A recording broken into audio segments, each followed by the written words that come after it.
Welcome to the video help with physics problems for Physics 1A. This video will cover homework set 3, part 1, which is everything under the heading gravitation. For 1121 students, this is questions 1 to 4, and for 1131 students, this is questions 1 to 5. Problem 1. In this problem, we're asked how g, the acceleration due to gravity, varies with height above the Earth. So in this problem, we're considering the Earth with mass Earth and an object with mass object up above the Earth at some height h. Okay, so to come up with a general equation for how g varies, we have F, the force experienced by an object, the gravitational force, is equal to g, the universal gravitational constant, times the mass of the Earth, times the mass of the object over r squared. And this, we say that the acceleration due to gravity, little g, is the acceleration of this object due to this force, so that's equal to m of the object times g. So the mass of the object will cancel out and little g will equal g times the mass of the Earth over r squared, where r is not this distance h, but rather it's the distance from the centre of the Earth. So r is equal to the radius of the Earth plus the height of the object above the Earth. Okay, so in part 1 it says assume a uniform Earth and calculate the value of little g at a height of 10,000 meters above the Earth. So we just need to substitute in for this. So g is equal to 6.673 times 10 to the minus 11 times the mass of the Earth, which is 5.98 times 10 to the 24, over r squared, which is the radius of the Earth plus the 10,000. So that is equal to 6.38 times 10 to the 6 plus 10,000. Solving this on the calculator, we get 9.7717 meters per second. So we've taken all our numbers here with 3 significant figures, so let's write this as 9.77 meters per second.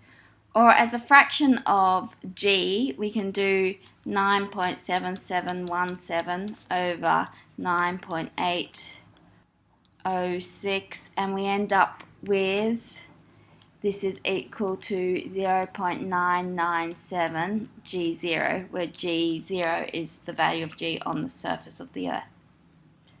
Okay, part 2, we're now asked at a height of 200 kilometers. So we replace this 10,000 with 200,000, and then solving it on the calculator, we end up with 9.22 meters per second, which is equal to 0.940 times g0.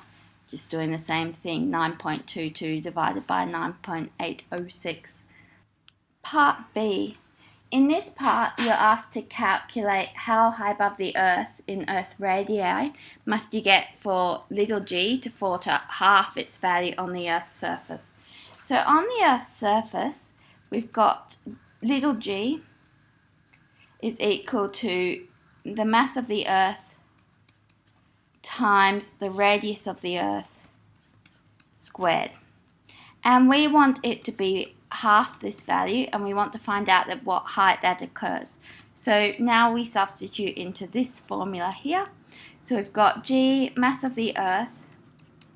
Now this r is equal to the radius of the Earth plus the height. And so now we need to solve this equation here. Okay, so the g's cancel out, the mass of the Earth cancels out, and we can rewrite this as radius of the Earth plus the height squared is equal to 2 times the radius of the Earth squared. So let's get rid of this squared sign. So we've got the radius of the Earth plus the height is equal to root 2 times the radius of the Earth. And so the height is equal to root 2 minus 1 times the radius of the Earth. Solving this on the calculator, root 2 minus 1, we end up with 0.414 times the radius of the Earth, which is the answer to this problem. Problem 2. In this problem, we have a rapidly rotating neutron star. It's got a radius of 20 kilometers, so that's 20,000 meters, and it's rotating at 1 revolution per second. So omega is equal to 2 pi radians per second, because there's 2 pi radians in a revolution. And the question asks us, what must be the mass of this neutron star? Okay, let's consider an object on the surface. Now the resultant force is the centripetal force, which is given by m omega squared r. For this object to not be thrown off the surface, we must have the gravitational force, the mg force, overcoming this centripetal force. So we have the g mass of the object, mass of the neutron star over radius squared has to equal the mass of the object omega squared r for the limiting case when the object will just manage to stay on the surface. So the MOs will cancel out, and we have the mass of the neutron star is equal to omega squared r cubed over g. So this is equal to 2 pi squared times 20,000 cubed over 6.673 times 10 to the minus 11. Solving this on the calculator, we end up with 4.7 times 10 to the 24 kilograms. Now the question goes on, what is its density? So remember, density is equal to mass over volume, which is the mass of the planet we've got here, 4.7 times 10 to the 24. The volume is a sphere, so 4/3 pi r cubed. So solving that on the calculator, we end up with 1.41 times 10 to the 11 kilograms per meter cubed. Okay, now this is a very, very high number. It's much denser than any of the material that we find on Earth. In the neutron star, the gravitational forces are so massive that the electrons have been sucked into the nuclei of the atoms, and so you've only got neutrons existing there. So this is a very, very, very high density. Problem 3. In this problem, we're asked about a satellite orbiting around the Earth. Here's the Earth, and we have some satellite here. Part A asks, explain why the orbit must be in the equatorial plane. Okay, well, any satellite orbiting the Earth is going to orbit about the center of gravity of the Earth, so the point right in the center of the Earth. So the options are, it can orbit in a plane like this, it can orbit over the equator. Now, if it orbits in a plane such as this, you can clearly see that the latitude's going to be changing, and so there's absolutely no way that it could stay above the same point on the Earth all the time. About the equator, it can stay above a fixed point as long as the period of its orbit is 24 hours, the same as the period of rotation of the Earth's surface. Part B, we're now asked to calculate the radius of this orbit. So for this satellite to be in a stable orbit, we must have m omega squared r, the centripetal force, is equal to g m over r squared, the gravitational force. Now omega is equal to 2 pi times the frequency, or 2 pi over the period. And we said that the period of this geosynchronous orbit must be 24 hours. so that it's always above the same spot. It circles around the Earth once every day, and so this is 24 times 60 times 60, which is equal to 86,400 seconds. Okay, so what we're trying to do is solve this for r, so let's rearrange this equation. We've got r cubed is equal to gmm over little m, so those will cancel, and we've got over omega squared, so that's 2 pi squared with a t squared up the top. Okay, so now we can substitute in values. We've got 6.673 times 10 to the minus 11 times the mass of the Earth, which is 5.98 times 10 to the 24 times t squared over 4 pi squared. Solving this on the calculator gives us 7.5455 times 10 to the 22. This is radius cubed, so taking the cubed root gives us 4.23 times 10 to the 7 meters. Okay, part C, we now need to calculate the potential energy of this satellite. The potential energy is given by minus gmm on r, so substituting in times 10 to the minus 11 times 240 times the mass of the Earth, all over the 4.23 times 10 to the 7, and this gives us minus 2.26 times 10 to the 9 joules. Okay, now the kinetic energy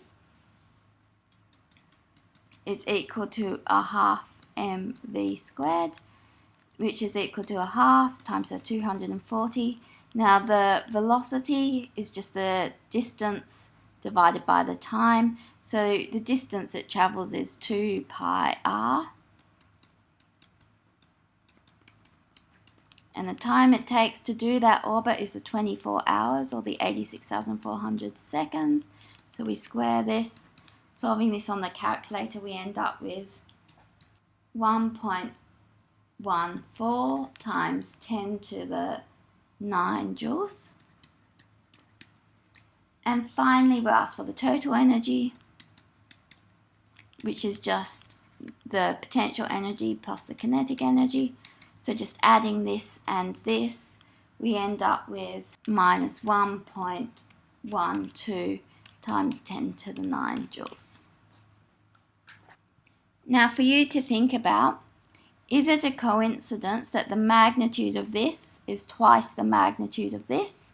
And is it a coincidence that the total energy and the kinetic energy have the same magnitude? Problem 4.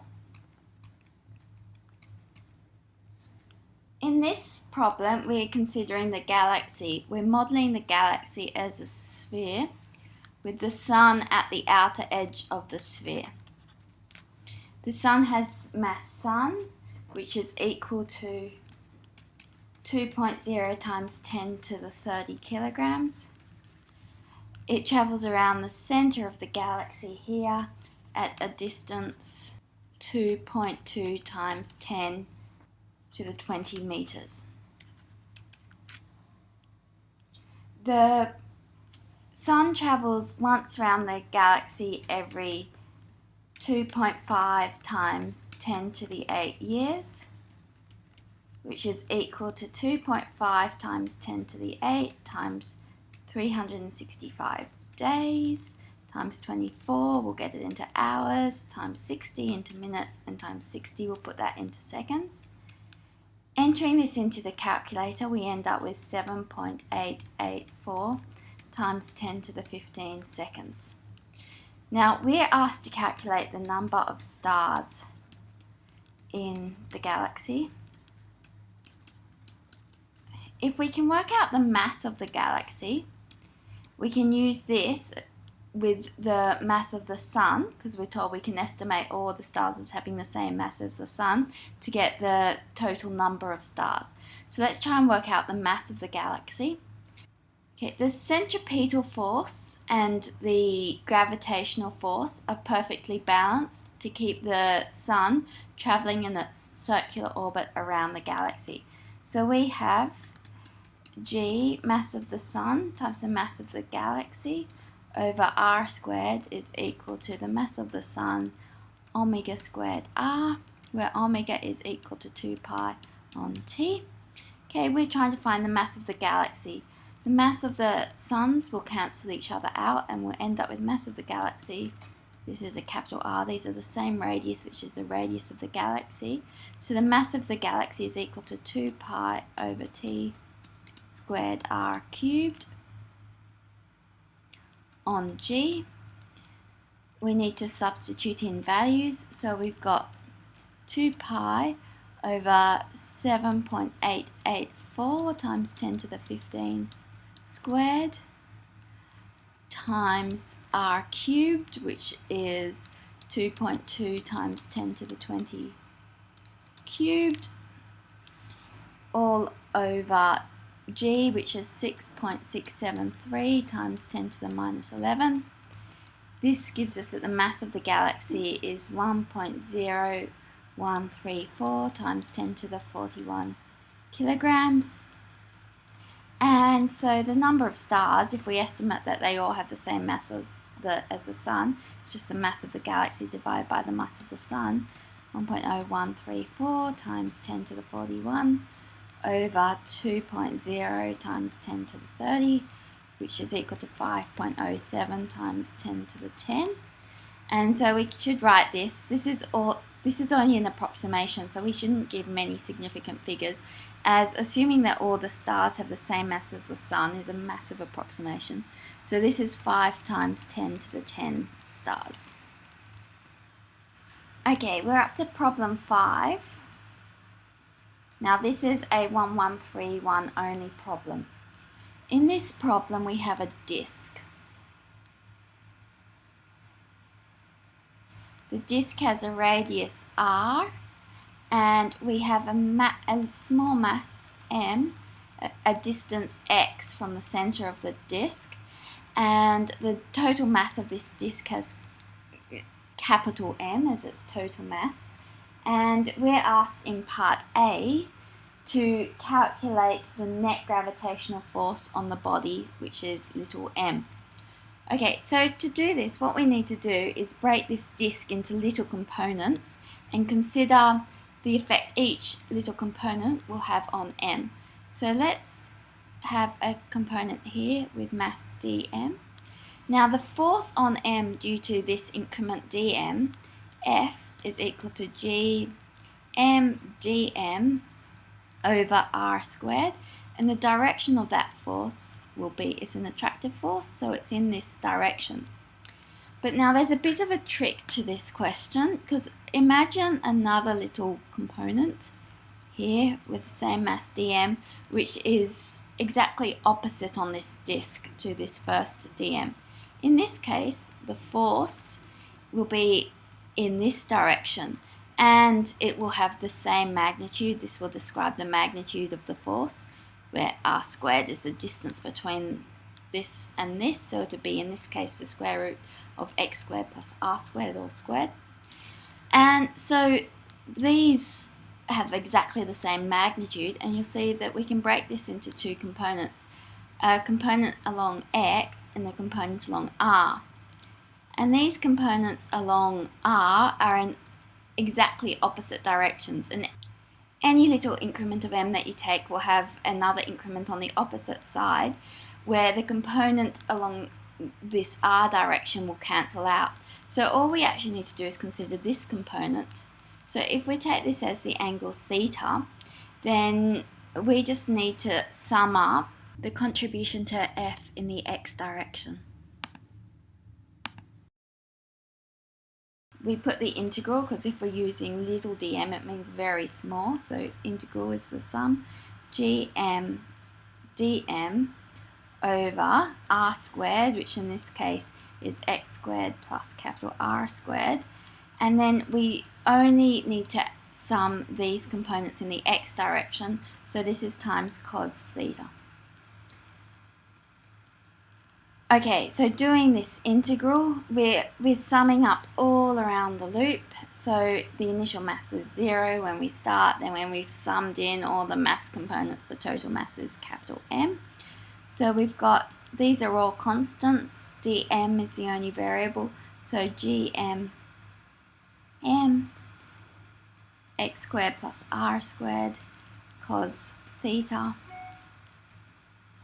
from 0 to m, and so m is 0, that one doesn't count, so we've got gmm over x squared plus r squared cos theta.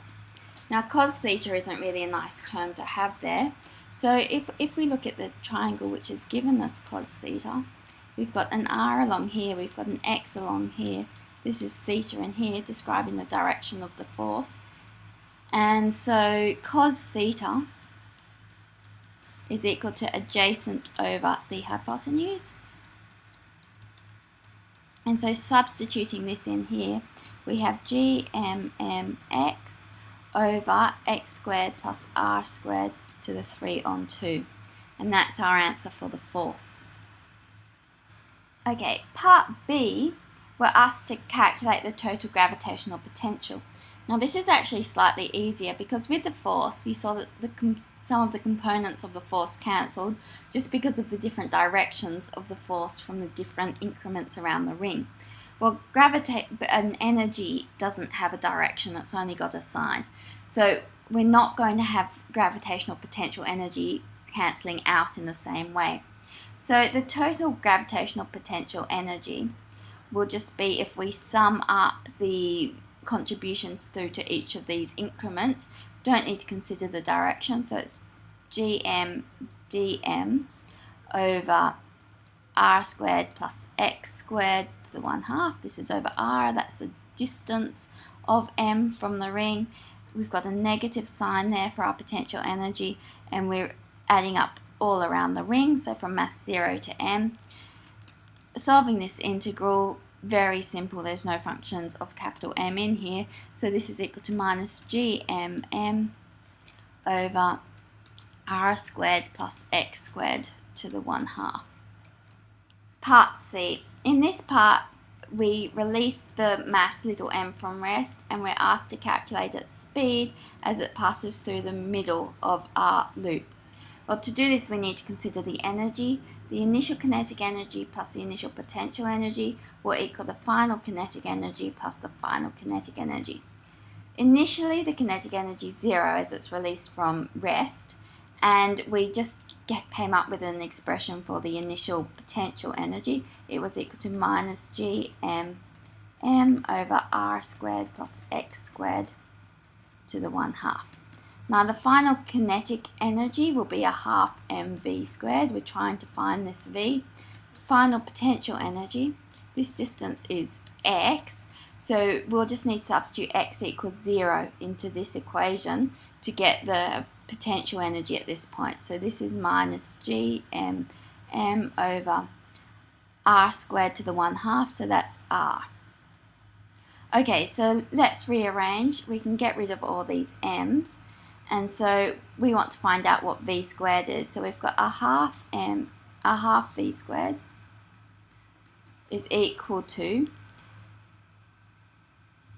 gm on r minus gm over r squared plus x squared to the 1/2.